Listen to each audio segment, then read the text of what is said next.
ایک مرتبہ درود پاک سنا دیجیے. اللہم صلی علی سیدنا مولانا محمد صلاۃ والسلام علیک یا رسول اللہ. اور اپنی بات کو شروع کرنے سے قبل ایک اور بطور اعلان آپ لوگوں کے گوشے گزار کر دوں کہ ہر سال 10 روزہ جو اعتکاف مسجد میں کیا جاتا ہے، یہ اعتکاف سنت ہے، سنت موقدہ ہے. بڑی تاکید کے ساتھ میرے آقا صلی اللہ علیہ وسلم نے اعتکاف کے متعلق اس کے فوائد کا ذکر فرمایا. تو جو حضرات 10 دن کا اعتکاف مسجد میں کرنا چاہتے ہیں یہ سنی جامع مسجد میں، تو برائے کرم وہ مجھ سے رابطہ قائم کریں تاکہ ان کے اعتکاف کے مسائل اور دیگر چیزوں سے ان کو روشناس کرائی جائے. انشاءاللہ پرسوں جمعہ میں اعتکاف کے مسائل پر 2-4 منٹ گفتگو بھی ہم آپ کے سامنے کریں گے. تو آئیے، زکوٰۃ سب سے پہلے تو آپ کو یہ سمجھنا ہے کہ زکوٰۃ کس کے اوپر اللہ نے فرض کیا ہے. تو یہ بات برسوں سے آپ سنتے آ رہے ہیں کہ جو مالک نصاب ہے اس کے اوپر زکوٰۃ فرض ہے. اب مالک نصاب کون ہے؟ تو اگر سونے اور چاندی میں مالک نصاب شمار کیے جائے تو جس کے پاس 7.5 تولہ سونا یا 52.5 تولہ چاندی، دونوں میں سے ایک اگر ہو تو وہ مالک نصاب میں شمار ہے.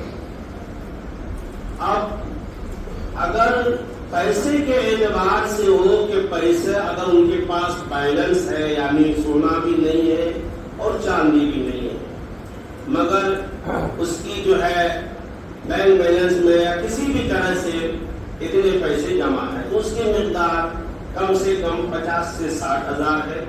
اگر اتنا ہے تو وہ نصاب میں شمار ہوتا ہے. چونکہ جیسے جیسے وقت گزرتا ہے ہر چیز کی قیمت بڑھتی ہے. پہلے چاندی کی قیمت کم تھی، ابھی سال بہت زیادہ ہے. پہلے سونے کے بھاؤ بھی کم تھے، سال کہیں اور زیادہ ہے. آنے والے سالوں میں پتہ نہیں کیا کیا ہوگا. تو بہرحال تو 60,000 منیمم رقم اگر آپ کے پاس، یعنی اپنی ضروریات سے فارغ ہونے کے بعد بغیر ڈپوزٹ آپ کے پاس رکھا ہوا ہے تو آپ مالک نصاب میں شمار ہے.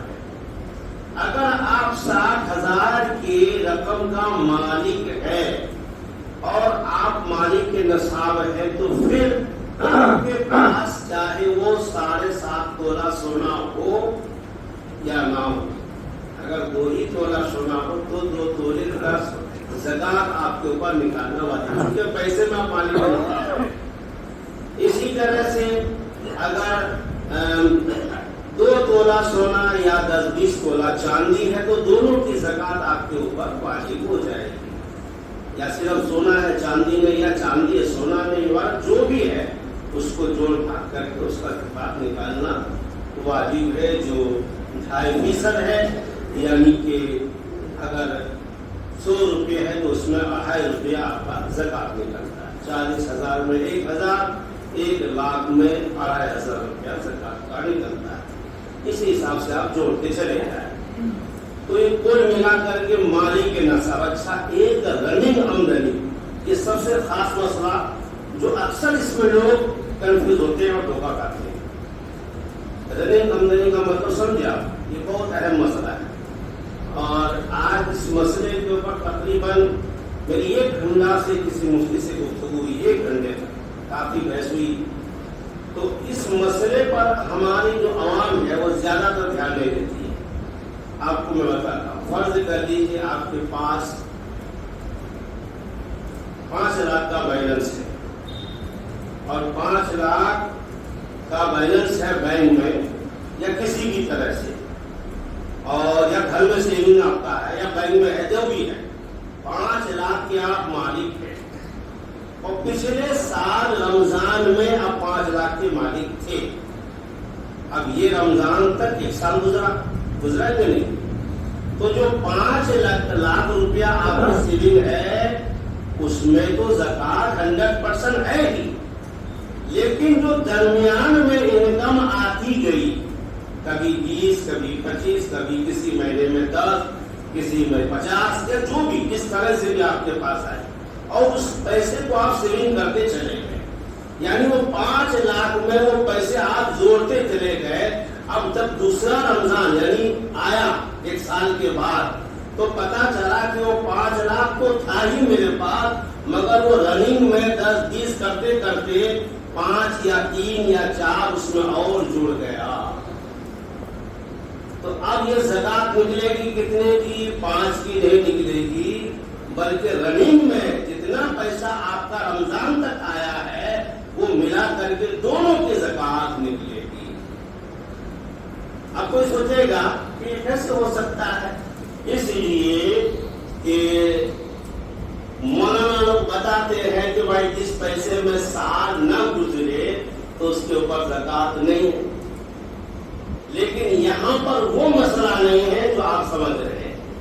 یہ مسئلہ کس کے اوپر ہے کہ جو پیسہ آپ نے واقعی ڈپوزٹ کے طور پر رکھ دیا کسی کام میں استعمال نہیں ہوا، وہ الگ مسئلہ ہے. لیکن یہ جو رننگ آمدنی ہے، اچھا یہاں پر ایک مسئلہ اور بھی سن لیجیے، بہت اہم ہے. وہ یہ ہے کہ زکات یہ کوئی ضروری نہیں ہے کہ آپ رمضان میں نکالیں، کیونکہ شریعت اسلام میں سب کوئی قانون نہیں ہے کہ رمضان میں زکات نکلے.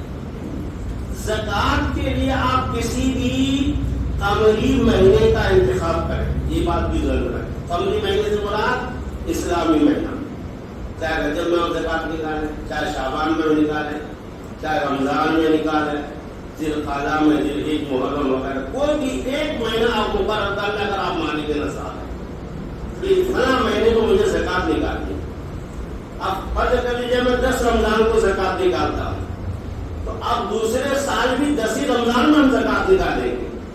یہ قمری سال ہے، انگریزی تاریخ کا کوئی اعتبار نہیں. آپ کو اردو تاریخ کے حساب سے زکات نکالنی ہے. اگر آپ نے 10 رمضان میں زکات کی ابتدا کی ہے تو آنے والے سال میں بھی 10 رمضان میں ہی زکات نکالیں گے. اب یہ 10 رمضان کے درمیان میں جو آمدنی آپ کے پاس آئی وہ اس میں ایڈ ہوتا چلا جائے گا اور اسی کو جوڑ کر کے آپ کو زکات نکالنی ہے. یہ بہت اہم اور سیدھا اور سرل مسئلہ ہے. تو اس طرح سے مالک نصاب آپ کہلاتے ہیں شریعت کی نظر میں کہ اگر آپ کے پاس اس طرح کے چاہے وہ پیسے کے اعتبار سے ہو، چاہے وہ سونا کے اعتبار سے ہو، چاہے وہ ڈپوزٹ کے اعتبار سے ہو، چاہے وہ فنڈ جس کو جو ہے کون سا فنڈ بولتے ہیں، جیسے آپ کی پگار آپ کو مل رہا ہے اور اس میں سے کچھ پیسہ کٹ لیتے ہیں، پی ایف آر، جو وہ پرائیویٹ فنڈ جو آپ کے پاس ہے وہ پیسے میں بھی زکات، چونکہ آپ کو اس کا علم ہے کہ میرے اتنے پیسے جمع ہے مجھے ملنے والا ہے، تو اس کی بھی زکات ہے.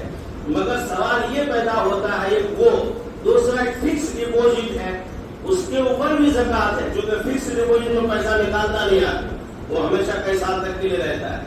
اسی طرح سے بہت سے پیسے جو زمین میں پھنسا دیا جاتا ہے اس کا استعمال نہیں ہو رہا ہے. انشاءاللہ اس کے بارے میں ہم آپ کو کل ایک دن میں ساری مسائل مشکل ہے، اس لیے ہم نے 1 ہفتہ تک اسی مسائل کے اوپر کہ زکات کیسے واجب ہوتا ہے اور زکات کا اصلی مستحق قرآن و حدیث کی نظر میں کون ہے. انشاءاللہ یہ سلسلہ آنے والے دنوں میں بھی جاری رہے گا. پھر آخر میں یہ کہتے ہوئے اپنی بات کو ختم کرتا ہوں کہ جن حضرات کو اعتکاف